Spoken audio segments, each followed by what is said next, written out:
Sekarang saya mau menyampaikan yang terkait dengan karakteristik penelitian kualitatif, ya. Siapkan itu di PowerPoint-nya itu, kalau Anda pegang laptop juga, itu ada di halaman berapa ini? Halaman 26 ya. Karakteristik penelitian kualitatif, ya. Ini di sini saya sampaikan kuantitatif dulu ya.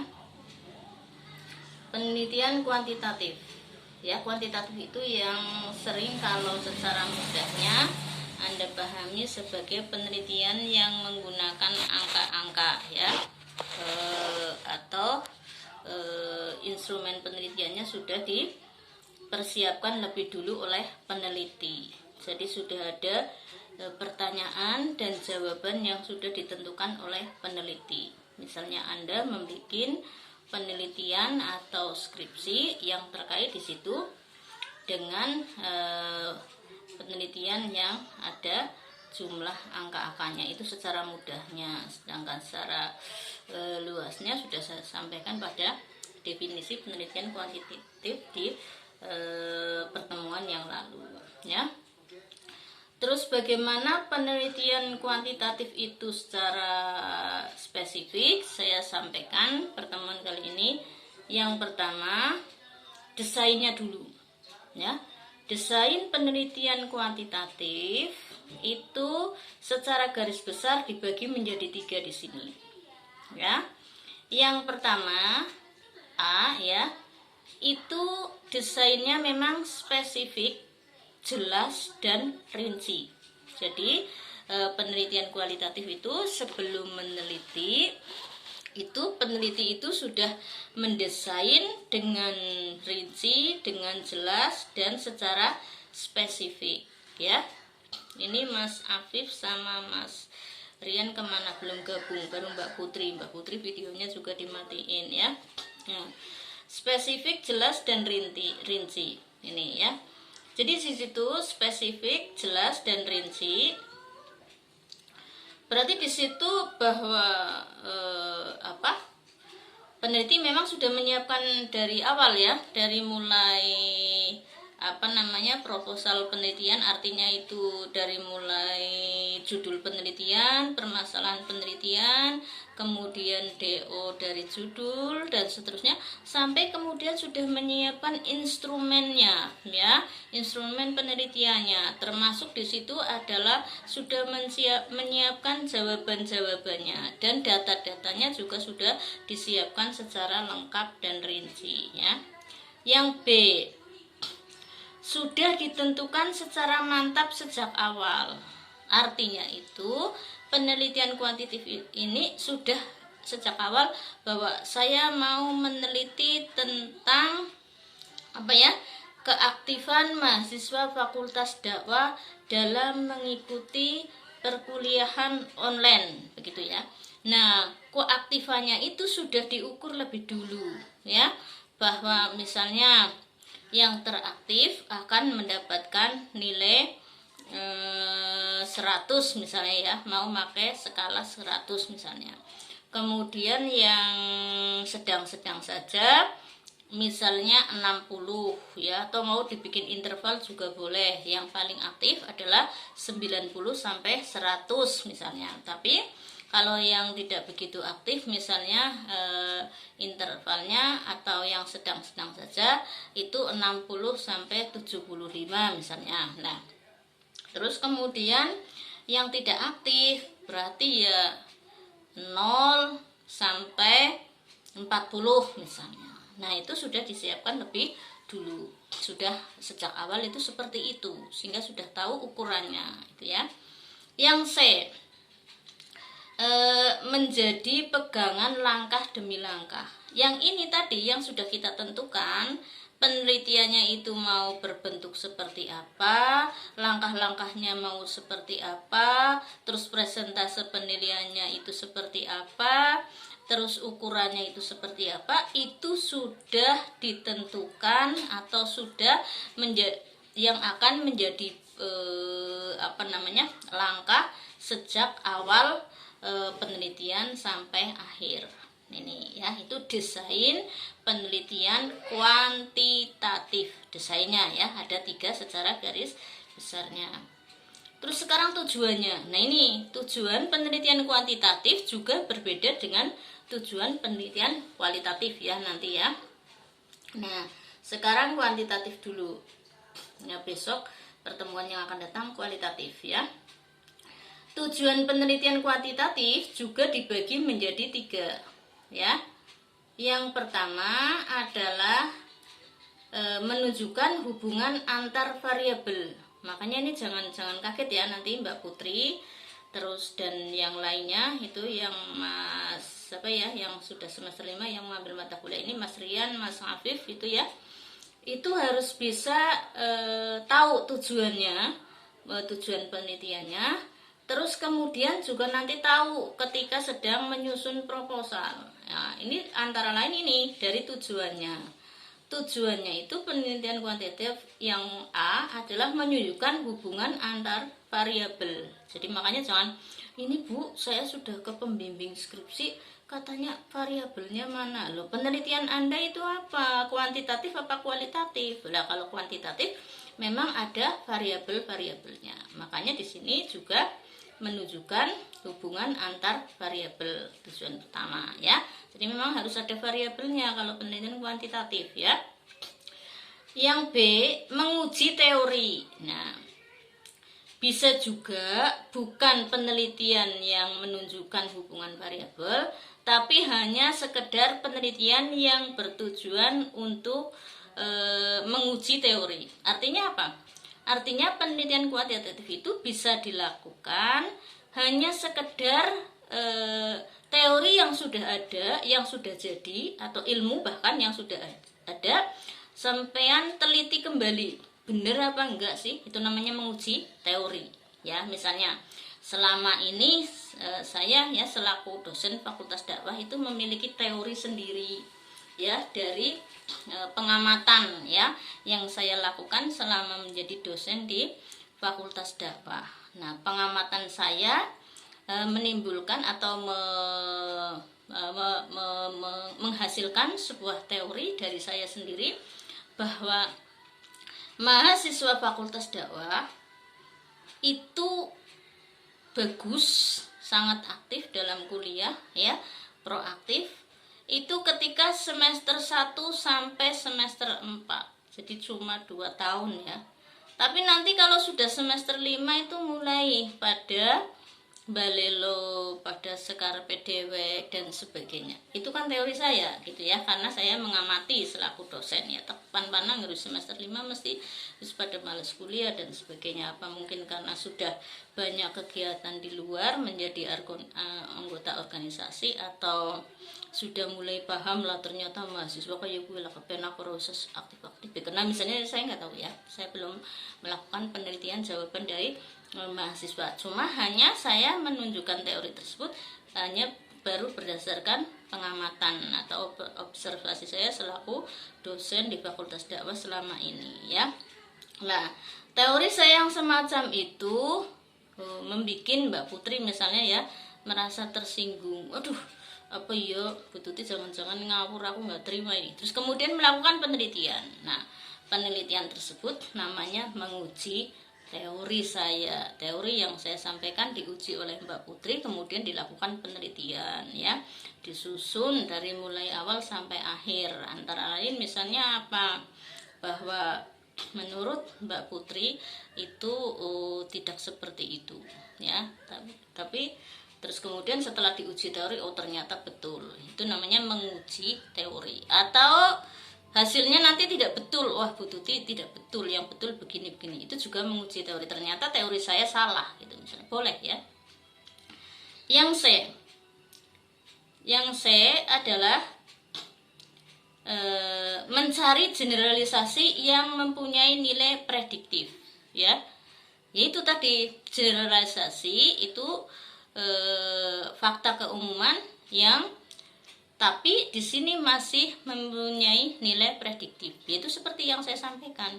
keaktifan mahasiswa Fakultas Dakwah semester 5 yang cenderung tidak aktif. Semester 5 ke atas. Jadi seaktif-aktifnya cuma pada sampai semester 4. Itu kan bisa bernilai prediktif. Artinya kalau ini paling Bu Tuti hanya prediksinya Bu Tuti saja, tapi kenyataannya tidak. Itu namanya bernilai prediktif. Lalu kemudian Anda lakukan penelitian. Betul apa enggak prediksi tersebut? Anda juga kemudian memprediksi. Tidak betul misalnya. Saya kira tidak betul itu teorinya Bu Tuti gitu ya. Kemudian Anda memprediksi yang betul itu bahwa mahasiswa Fakultas Dakwah itu aktif sampai semester akhir, atau bahkan Anda memprediksi lagi Bu Tuti itu terlalu longgar. Sebenarnya yang tidak aktif itu tidak hanya semester 5 ke atas, tapi sebenarnya dari mulai semester 3 sudah tidak aktif. Boleh ya. Itu namanya mencari generalisasi penelitian yang bernilai prediktif. Sudah ya, itu tujuan penelitian kuantitatif yang ketiga. Terus sekarang teknik penelitiannya. Teknik penelitian kuantitatif itu seperti apa? Yang A, tekniknya eksperimen. Eksperimen bagi mahasiswa yang basic pendidikannya dulu latar belakangnya di fakultas jurusan IPA itu akan tahu eksperimen itu apa. Eksperimen itu percobaan ya. Misalnya kayak dulu waktu di kelas fisika, saya ya atau Anda di kelas IPA itu melakukan eksperimen atau percobaan apakah betul-betul klorofil atau zat hijau daun itu bisa memasak sari-sari makanan atau memasak sinar matahari menjadi makanan itu. Nah, itu namanya eksperimen, dilakukan uji coba di laboratorium ya. Atau kalau yang bersifat eksperimen bersifat sosial misalnya atau bersifat ilmiah tetapi yang terkait dengan manusia, itu misalnya apa? Apakah zat yang di susu itu ya, suatu susu ya, kan pernah ada dulu ya. Jadi ada penelitian yang meneliti susu susu kaleng ya, kemasan susu kaleng itu susu cair mengandung bakteri atau tidak. Nah, itu dilakukan eksperimen. Nah, terus kemudian juga bisa survei. Survei itu seperti apa? Ya, melakukan langsung di lapangan. Jadi bagaimana suatu permasalahan yang ada di lapangan. Yaitu tadi survei, melihat dengan mata kepala sendiri, dilihat, terus dilakukan penelitian, dilakukan survei dulu, dilakukan turba dulu ke sana. Misalnya apa? Meneliti tentang manajemen suatu lembaga ya. Misalnya manajemen di kantor kelurahan A gitu ya. Nah, itu dilakukan survei bisa ya. Terus yang selanjutnya yang B. Yang B, teknik penelitian kuantitatif itu juga bisa dilakukan dengan observasi dan wawancara terstruktur ya. Observasinya gimana? Ya nanti kalau Mbak Putri dan teman-teman itu mau KKN ya. Sudah KKN apa belum? Sudah ya? Belum ya, belum.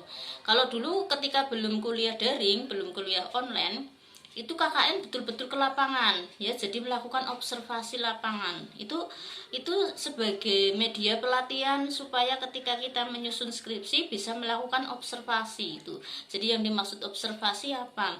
Kalau secara definitif ya, observasi secara definisi di tingkat peneliti itu sebenarnya betul-betul melakukan pengamatan selama 24 jam ya, tidak tidur, tidak pergi kemana-mana di situ ya, menteleng baik, itu yang betul ya. Makanya zaman dulu itu peneliti, ya maklum kan bukan muslim ya. Kalau muslim itu ada di mute dulu, ya mute ya Bu Mbak Putri ya. Itu misalnya dulu kan penelitinya banyaknya dari non muslim ya, sehingga 24 jam betul-betul itu ya meneliti bagaimana perilaku ikan hiu di laut. Ya 24 jam meneng benang laut delungna ya. Itu seperti itu namanya observasi kalau dilihat dari definisi yang sesungguhnya. Tapi yang sekarang itu tidak seperti itu. Perkembangan di kita terutama ya di kaum peneliti di perguruan tinggi S1 itu observasi sudah tidak seketat itu. Artinya observasi ya misalnya kalau datang ke lapangan terus kemudian di situ mengamati dulu bagaimana perilaku pegawai-pegawai di kelurahan situ, terus kemudian bagaimana manajerialnya ya, terus kemudian juga di situ bagaimana program kerjanya itu sudah bisa dimasukkan ke dalam observasi. Meskipun setelah itu pulang dulu, besok mau ke situ lagi. Misalnya observasi biasanya diberikan waktu oleh dosen itu sampai 3 hari ya. Kalau KKN 3 hari untuk observasi, baru setelah itu menyusun program kerja. Nah, observasi itu dimaksudkan seperti itu supaya tahu nanti program kerja yang akan kita susun. Kalau KKN ya, kalau penelitian berarti program penelitian ya. Kita mau ya oke, saya lanjutkan ke penelitian aja ya. Misalnya kita mau meneliti tentang kinerja SDM di suatu lembaga ya. Nah itu selama 3 hari, karena kita tidak bisa 24 jam full mendeleng baik di situ. 3 hari itu ya bisa dilakukan berarti sekali sehari 8 jam misalnya, kan itu sudah 24 jam ya. Nah itu di situ observasi dulu. Observasi itu mengamati di situ bagaimana ya baru datang mereka, apakah salam dulu, apakah tepat waktu dulu, apakah apel dulu ya. Terus presensinya itu masih manual apa sudah memakai printer ya, itu yang presensi printer print ya. Terus kemudian apakah mereka masih menggunakan manajemen jadul atau sudah menggunakan manajemen teknologi terkini gitu ya. Itu namanya observasi. Sesudah seperti itu, dari observasi itu nanti kita bisa menyusun bagaimana program penelitian kita. Oh ternyata di tingkat ini masih lemah, misalnya di tingkat kedisiplinan masih lemah, makanya itu bisa menjadi acuan. Dari observasi kita bisa menjadi acuan. Nanti saya fokusnya penelitian saya saya fokuskan kepada kedisiplinan kerja misalnya, atau saya fokuskan kepada manajemen SDM ya, manajemen SDM di kelurahan tersebut. Nah itu ya, jadi yang dimaksud dengan observasi. Dan nanti setelah observasi, akhirnya karena sudah tahu sampean bagaimana kondisi di lapangan yang sesungguhnya, maka sampean bisa menyusun wawancara terstruktur. Nanti yang saya mau tanyakan kepada Pak Lurah ya, terus kepada TU-nya, terus kepada karyawan-karyawannya, dan kepada masyarakat konsumennya, artinya itu masyarakat yang datang minta konsultasi, yang minta pelayanan itu ya. Ini pertanyaan yang berkaitan dengan kedisiplinan ya, terus yang berkaitan dengan ketepatan waktu, terus yang berkaitan dengan pelayanan yang baik, kinerja dan seterusnya. Itu ya, itu gunanya observasi yang kemudian di dalam penelitian kuantitatif sebenarnya mau untuk menyusun instrumen penelitian yang selanjutnya. Nah tentu saja ya nanti untuk meneliti yang selanjutnya itu ya. Saya lanjutkan ya. Nah itu adalah apa tadi yang terkait dengan apa itu tadi